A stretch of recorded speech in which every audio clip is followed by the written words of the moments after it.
I had an experience with the Klan. They came to my house when I was little. But my mother, this is a strong woman, my mother, she went right to the door and opened it and gave him candy. And my mother used to tell me this thing. I don't even know if you remember, but you said this to me more than once. You said, son, sometimes you have to be a lion so you can be the lamb you really are. This shows they were actually better in the 1940s. It was bad, it was evil, but what happened? Something changed. They committed less crimes. Maybe they were afraid. I mean, 4,000 black men, women, and children were killed in violent lynch mobs. That's your explanation, but racial terror permeated American culture for hundreds of years. Black America is worse than it has been. There are protests and vigils and prayers going up for a despicable, deplorable, detestable, loathsome white man. 21-year-old young black man was found lynched in his university campus. Dave Chappelle is slicing through the noise again, exposing America's double standards in the aftermath of Charlie Kirk's assassination. Nobody's saying folks should dance on a man's grave, but the way Kirk got treated after his death was like he turned into some national saint overnight. His body flown on Air Force, flags at half-mast, whispers about him lying in state, even talk of a Capitol statue and a Presidential Medal of Freedom, all for a man who never even held public office. That's not just rare, that's unheard of. And here's where Chappelle's punch lands heavy. At the same exact time, two young men, Mississippi college student Trey Reed and a homeless man named Corey Zuccotti, were found hanging from trees, lynched. Their deaths raised terrifying questions, yet the media kept quiet and the police brushed it off quick, claiming no foul play.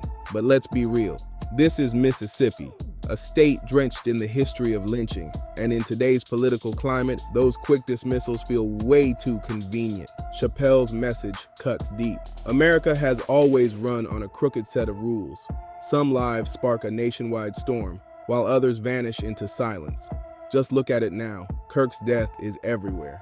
Yesterday at 5 p.m., I was fired from my job for posting a video saying I don't care about Charlie Kirk's death. With celebrities, politicians, and media outlets glued to the story, while everyday people are even losing jobs just for saying they don't care.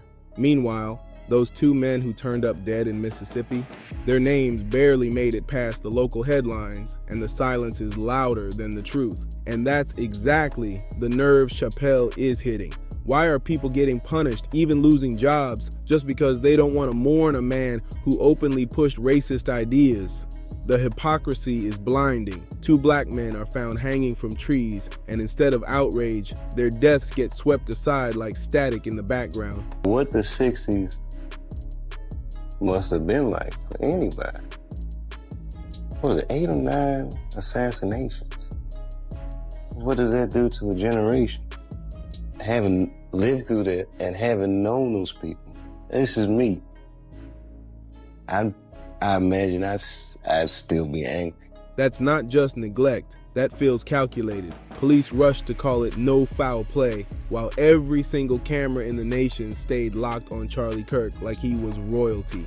The contrast is brutal, and it screams the truth. In America, some lives are priceless, while others are treated like they never mattered. If you're tired of the gaslighting, being told that Kirk's death is the only tragedy worth your tears, then you already see what's going on. Mississippi is sliding right back into violent patterns, and the mainstream media doesn't want you connecting the dots. People are saying the same thing. Yes, Charlie's death is tragic because any loss of life is tragic, but let's not front. America is sanitizing his image in real time, flipping a man who openly backed white supremacist views into some kind of national hero.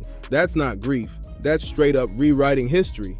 And look how fast the machine moves. Trump ordered U.S. flags at half-staff for Kirk, and just one day later, Congresswoman Nancy Mace jumped on X announcing she's filing a resolution to let Kirk lie in honor at the U.S. Capitol Rotunda. The speed of it all is wild, and it shows how power can polish a legacy overnight.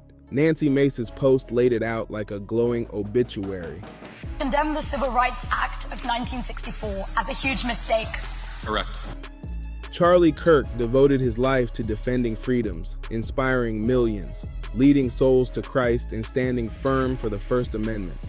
Such a legacy makes him uniquely worthy of this distinction. That's the official spin. But let's stop right there. This is beyond outrageous. Lying in honor at the Capitol isn't some regular tribute. It's one of the highest national ceremonies a private citizen can ever receive.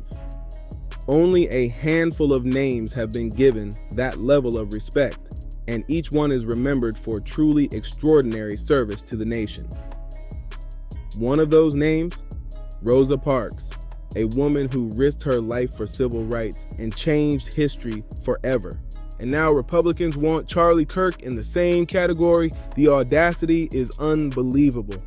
This is a man who built his career tearing down marginalized groups, pushing white supremacist talking points and trashing the civil rights movement as a mistake. And yet, they're pushing to immortalize him under the same Capitol dome where Rosa Parks rests in honor. That's not just political spin, that's straight up national gaslighting. They want the public to believe a man who made a career out of hate speech belongs beside real heroes who literally risked everything for justice. Enough is enough. Shows they were actually better in the 1940s. It was bad, it was evil, but what happened? Something changed. They committed less crimes. Joy Reid and Michelle Obama and Sheila Jackson Lee and Ketanji Brown Jackson were affirmative action picks, we would have been called the racists. But now they're coming out and they're saying it for us. They're coming out and they're saying, I'm only here because of affirmative action. Yeah, we know. You do not have the brain processing power to otherwise be taken really seriously.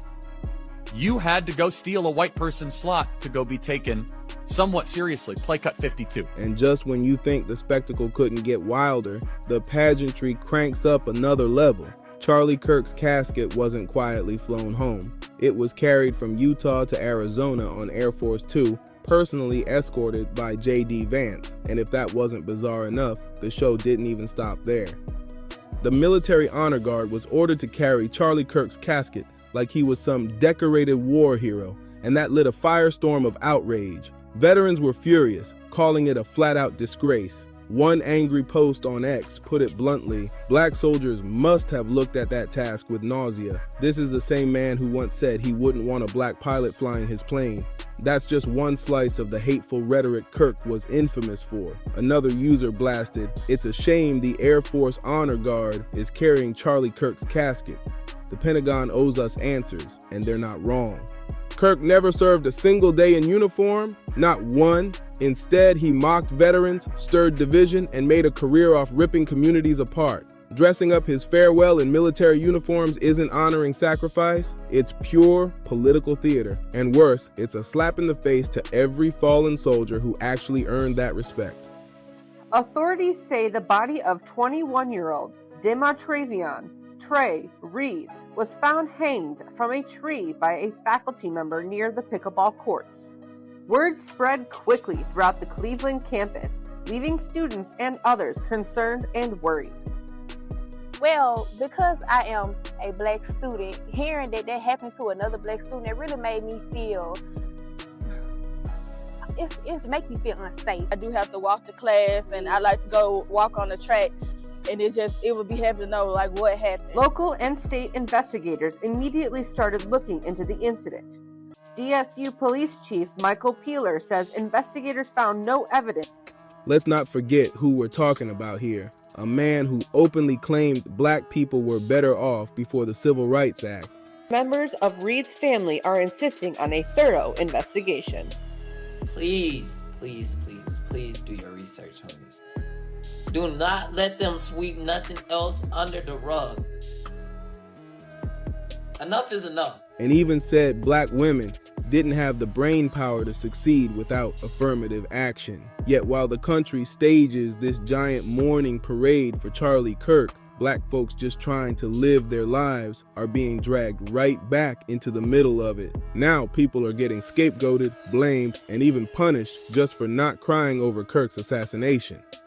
One Texas student got expelled, after somebody secretly recorded her cracking a joke about Kirk in a private conversation. Think about that. Kicked out of school over a joke.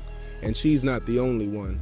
folks are losing jobs, getting harassed online, all because they didn't bow down and shed tears for a man who flat out said civil rights was a mistake. Let that sink in. So this isn't just about honoring Kirk, it's about forcing everyone else to play along. If you don't join the state-sponsored mourning, if you don't cry on cue, you're suddenly painted as the villain. That's not grief, that's pressure, that's control. They're rewriting what mourning even means, flipping it into a political loyalty test. And while all of America's cameras are locked onto Kirk's funeral spectacle, the real tragedies are slipping through the cracks.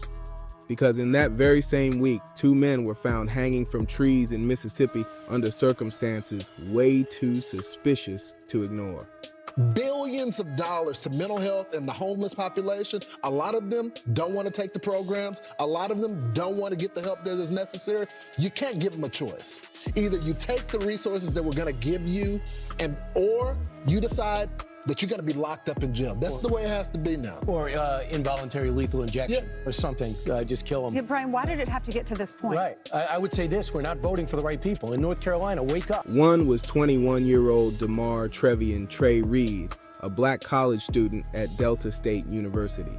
The other, 36-year-old Corey Zuccotti, was a homeless white man from Vicksburg. Authorities wasted no time brushing Trey Reed's case aside. They declared no foul play almost instantly. But Trey's family isn't staying quiet. They're demanding an independent autopsy because the so-called official story is full of holes. You could drive a truck through the holes in this story. Something's not adding up, and the families know it. Corey Zuccotti's death is just as chilling, just as suspicious as Trey Reed's. Same method, same week, same haunting timing, yet all the details are locked up tight. No clear info on how it really happened, no answers for the public, just another quiet brush off.